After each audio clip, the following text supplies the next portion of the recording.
Ons Vader wat in die hemel is, Here, baie dankie dat ons vanaand hier by mekaar kan kom. Here, dankie vir elke broer en suster wat hier teenwoordig is en ook hulle wat aanlyn gaan luister. Ons sê vir U dankie dat ons kan reflekteer op hierdie kosbare gawe wat U vir ons gegee het, en dit is gebed. En Here, dankie dat ons vanaand ook kan gesels oor 'n baie belangrike element daarvan, dat ons gebede onderworpe sal wees aan U wil. Want U weet beter, ons vertrou U met ons lewe. En ons dankie, Here, dat ons lewens in U hande is, ongeag omstandighede en dinge wat met ons gebeur, twyfel. Here, dankie dat U ons dra. So mag U vanaand se verrigting seën en verheerlik word. En Heilige Gees, Here, ons bid dat U asseblief die skrif van ons sal openbaar, en dat U sal spreek, en ons as U dienaars luister. In Jesus naam. Amen. Kom ons begin by Matteus. Baie bekende gedeelte, wat ons almal goed ken. Ek gaan weer eens nie vanaand te lank hier stil staan nie, maar net dat julle weer die woorde hoor, hierdie keer uit Matteus Evangelie uit, die Onse Vader gebed, en dan gaan ons vandaag gaan na 1 Johannes toe. So kom ons lees saam. Matteus 6 vanaf vers 9.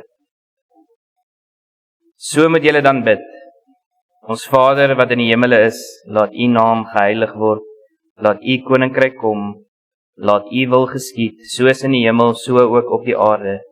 Gee ons vandag ons daaglikse brood, en vergeef ons skulde, soos ons ook hulle vergeef wat teenoor ons skuldig staan. En bring ons nie in versoeking nie, maar verlos ons van die bose, want aan U behoort die koninkryk, en die krag, en die heerlikheid, tot in alle ewigheid. Amen. Nou, hier wil ek net vir U 'n baie belangrike beginsel neerlê, en dit is natuurlik ons tema vir die aand, en dit is dat elke liewe gebed wat jy bid, ongeag wat dit is wat jy vir die Here vra, is onderworpe aan God se wil. So, as ons weer praat bietjie oor godsbeeld vanaand, wil ek vir jou godsbeeld voorhou, wat ek jou so 'n bietjie wil uitdaag om vir jouself af te vra, is dit miskien hoe jy oor die Here dink partykeer, dalk nie eers opsetlik nie, maar dalk onderliggend. Dat wanneer jy in gebed tree, doen jy dit met 'n bepaalde verwagting, dat die Here gaan sê, ja, goed. En as dit dan ons bepaalde verwagting is teenoor die Here, dan verander hy so 'n bietjie van jou vader, na jou butler. Jou butler. Ek weet nie waar 'n mooi Afrikaanse woord is vir 'n butler nie, 'n kelner, of 'n dienskneg, ek weet nie. Maar in Engels het hulle die gesegde dat hulle sê, God raak vir baie mense 'n holy butler. Hy is almagtig en hy kan daarom enigiets doen wat jy hom vra, maar jy kry ook die uitnodiging natuurlik, né? Die uitnodiging om met vrymoedigheid te kom, maar hier is nou waar die kruks in kom, dat jy nie die Here sien as iemand wat net ja en amen op jou versoeke nie. Dit is die gesindheidsverskil. Maak dit nie sin? So, Jesus hier natuurlik leer vir ons dat gebed in die koninkryk nie die buiging van God se wil is na ons nie, maar die buiging van ons wil onder syne. Wil jy die verskil? So ons tree nie in gebed om God se wil te buig onder ons begeertes en ons behoeftes en daai klas van goedjies nie. Ons nader in gebed om ons wil te buig onder syne.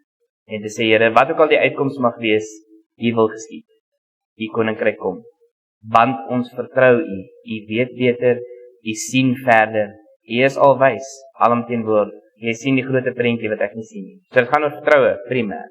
So, ek het dit hier vir julle net op die bord gesit.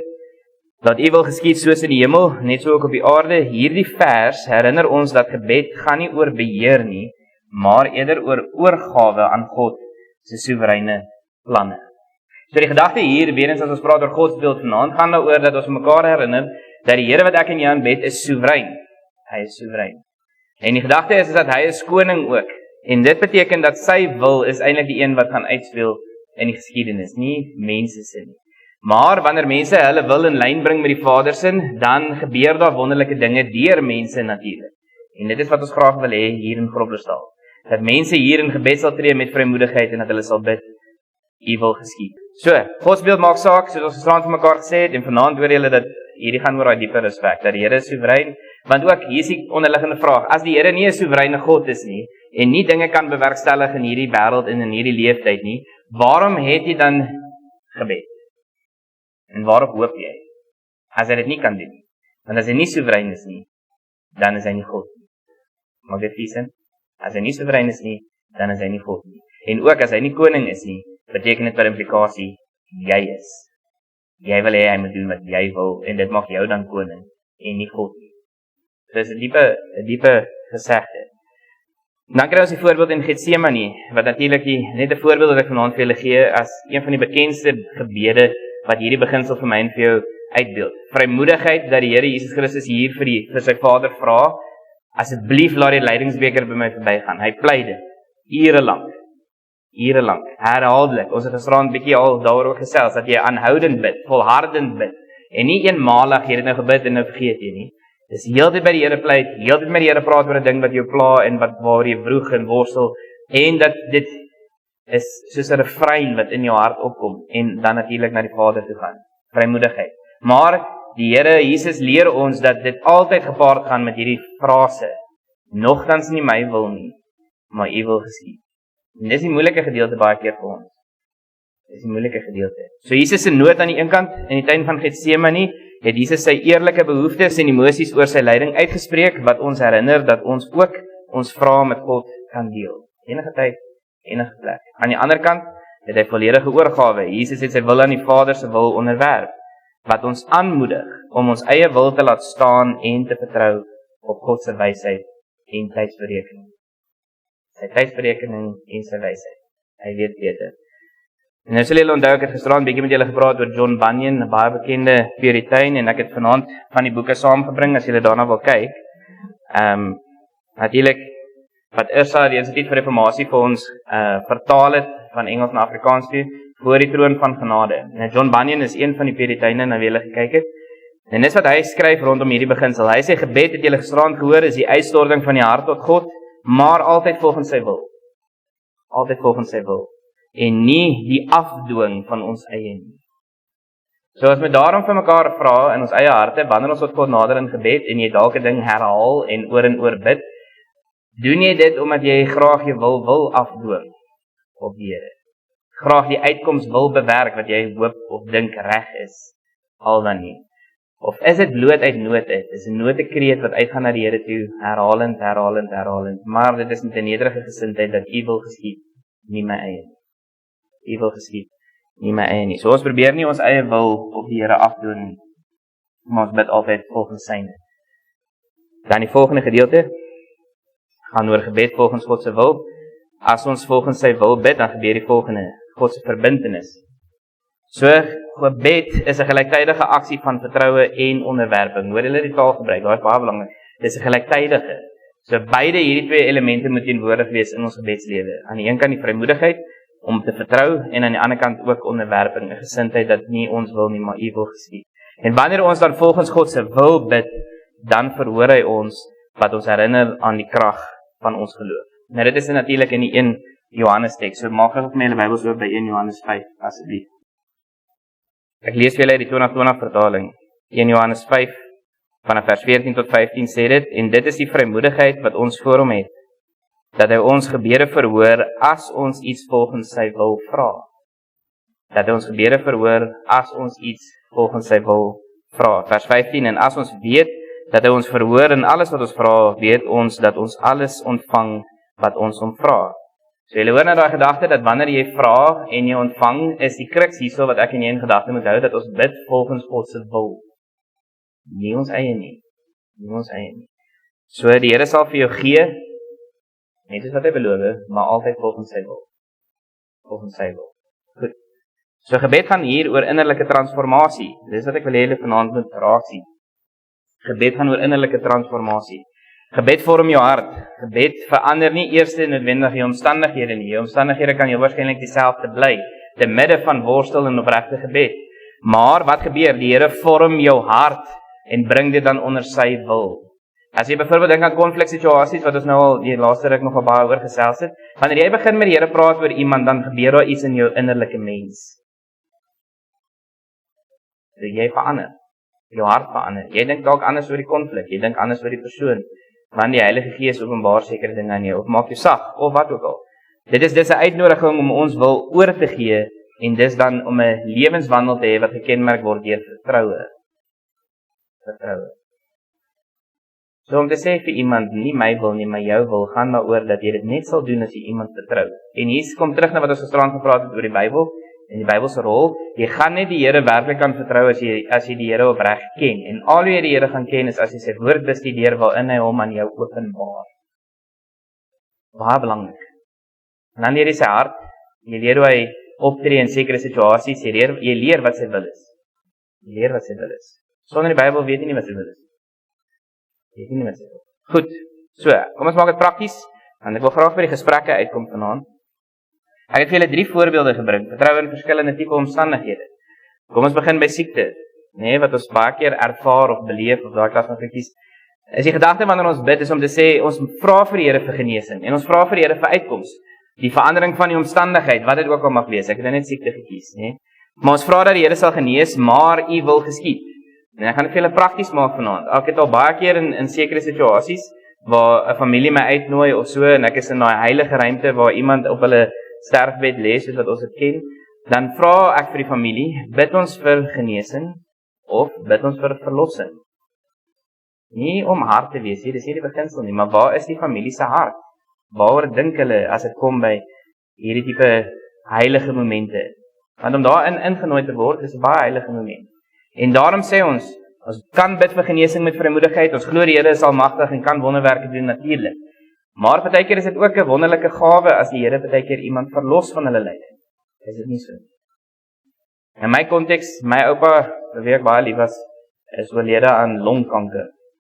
En ek onthou toe my oupa oorlede was in 2019, was ek nog by Morletta Park gewees, en dit was my 'n baie bitter pil in daardie konteks. My ouma is oorlede 2016, my ouma het saam met ons in die huis gebly, dis oorlede 2017, my oupa 2019, so dit was nogal 'n rowwe seisoen van mense wat ek aan die dood afstaan. En ek onthou een van my mentors toe ek na hom toe gegaan het ek hom gevra, ek is kwaad, wat doen ek daarmee? My hele huisgesin, byvoorbeeld wat ek mee groot geword het, is nie hierdie, wat doen ek daarmee? Dit is vir my moeilik. En hy het altyd vir my een ding gesê, wat weer eens 'n bietjie hard klink, maar as ek daaroor gaan dink het dit my ongelooflik gehelp. So ek deel dit net graag met julle. Wat het my gevra, Julian, as jy dink oor die hemel, en dit wat ons in Openbaring lees, oor wat gebeur wanneer iemand sterf, en hulle is onmiddellik in die Here se teenwoordigheid. Dink ek my oupa staan aan een kant, hande gevou, dik bek, want die Here het hom nie genees nie. En anders nee, hy vier fees. Hy is bly, hy is vry. En soos Prof. Stefan die Berg altyd gesê het, baie keer wonder hy as ons in die hemel gaan kom, gaan ons mekaar afvra, hoekom het ons so vasgehou aan hierdie lewe? En is diep goed, julle, ek sê nie hierdie vermak, daar is nie maklike antwoorde nie, dis diep goedjies, oor wat vir ons wag in die lewe hierna, en dat dit soveel meer heerlikheid inhou, as wat ons selfs hier beleef. Nie om te sê, hierdie lewe is nie belangrik nie, maar jy is nie alleen nie. In Openbaring lees ons dat die Here is jou herder ook in die lewe hierna. So, ons bid vir genesing byvoorbeeld, maar ons sê altyd, as U wil, laat U wil geskied. In tye van siekte leer ons 'n paar dinge, soos byvoorbeeld om ons afhanklikheid van God te erken. Dit is 'n kans om ons geloof in sy genesingskrag te versterk. En hier praat ek nie net van fisiese genesing, maar genesing dalk in jou geloofslewe, geestelike genesing. Jy beweeg nader aan God. Byvoorbeeld, tye van onsekerheid, finansiële druk, die haal wat nou weer baie van ons boere gestaan het in ons konteks, daai klas van goedjies, om te sê, Here, lei ons, maar volgens U plan, nie my eie nie. Here, lei ons, mag dit vir Here vra, maar volgens U plan. Wanneer ons onsekerhede ervaar, roep ons God aan om ons te lei, en dit help ons ook om te vertrou dat sy plan altyd die beste is. Hoeveel keer in ons lewe kan ons terugkyk na momente waar ons 'n bepaalde idee in ons kop gehad het, en dan het dit nie so uitgewerk nie, en as jy nou terugkyk daarop en sê, dankie die Here, dit het anders uitgedraai. Almal hier kan getuig daarvan. Ander kere het jy gebid vir 'n bepaalde uitkoms, en dan daai uitkoms so uitgespeel, en dan sê jy ook, dankie Here. Die punt is, die Here se plan is goed, is altyd goed, en is die beste. Vraag vir my en vir jou is, vertrou ons dit? Vertrou ons dit, glo ons dit. In tye van verlies, die gebed uit ons harte uit, die Here dra ons. Maar, volgens U wysheid, skenk ons die wysheid. In tye van verlies en hartseer, vra ons God om ons te dra, en dit herinner ons daaraan, dat sy wysheid ons nooit sal mislei nie. Hy sal ons nooit mislei nie. Hy sal jy nooit na 'n plek toe vat waar daar nie genesing is, of waar daar nie diepere verstaan is, of waar klas nog iets nie. Hy gaan jou altyd lei op die regte paai. As jy dink aan Psalm 23, lei my op die regte pad. langs waters waar daar vrede is in groen weivelde. Dit is sy leidingspad. Maar hy sê dit selfs in die Psalm, hy doen dit tot eer van sy naam. Dis hoekom hy dit doen. Dit is sy motivering. Dis volgens sy wil tot eer van sy naam. Altyd. So, ter afsluiting van hierdie gesprek, haal ek vir julle William Gurnall aan, wat ook in die boekie is, waar hy sê, gebed is dus nie om God se raad te verander nie. Dis nie waar gebed gaan nie. Gebed gaan daaroor om die siel te leer rus in sy raad. En dit is 'n baie diep stelling, wat ek dink 'n ou moet aan kou om 'n koffietafel. Gebed is nie om God se raad te verander nie, maar om die siel te laat rus in die Here se raad. En dit is, as ek vir julle een ding vanaand kan leer, is dat ek hoop vir Groblersdal gemeente. Dat ons aan die een kant sal hoor, ons is kinders en nie slawe nie, so ons gaan nie met 'n slawe angstigheid na die Here toe nie.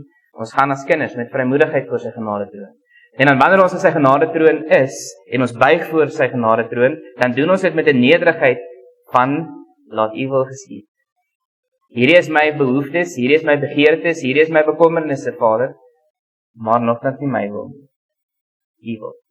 U weet beter, U dra my, U lei my, en ek vertrou dit. En dit is wat gebed doen, as jy dit nou terugvat om te sê, dit verander die mens se hart, eerder as die mens se omstandighede. Want baie keer in die Bybel, wanneer ons na gebede kyk, bly hulle omstandighede maar baie sleg. Die omstandighede het nie noodwendig verander nie, maar hulle perspektief op hulle omstandighede het verander. Hulle sien dit anders. Hulle sien lyding anders. Hulle sien vervolging anders. Hulle sien tekort anders. Hulle sien die gebrek aan vryheid as hulle in die tronk gegooi word, sien hulle anders. Maar die Here verander hulle harte. En dis wat gebed doen. En dis my hoop vir ons as 'n gemeente. Kom ek bid saam.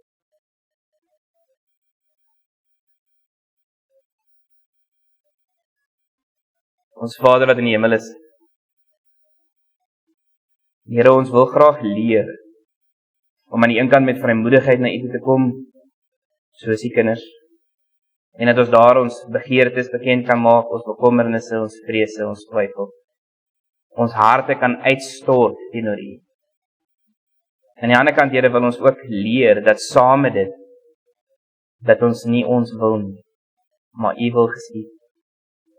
Ek bid, Here, dat U Heilige Gees ons sal help om hier in hierdie gemeente en weier mense wat aanlyn reg oor die wêreld luister, dat ons 'n gesindheid sal aanleer in ons gebedslewe om nie ons eie uitkomste te soek of ons eie raad na te volg nie, maar dat ons dit sal oorhandig. En sê, Here, U weet beter, U sien weier en U plan vir ons is goed. Sal verander ons omstandighede nie dalk of noodwendig nie. Die manier ons daaroor dink sal definitief verander. Paulus skryf dit in Romeine 12, wanneer hy sê, laat U ons denke vernuwe. Ons moet anders dink oor die lewe, anders dink oor ons omstandighede, ons lyding, tekortkoming, frustrasie, konflik. En dat ons dit sal doen, Here, onderworpe aan U wil. Dat is soos die Here Jesus Christus in Getsemane sal pleit, aanhoudend, maar nogtans nie ons wil nie. U wil geskied. Seën ons nou wanneer ons as U kinders daaroor gaan gesels en daaroor nadink. Lei ons, Here, openbaar aan ons dit wat U wil hê ons moet leer vanaand. In Jesus naam. Amen.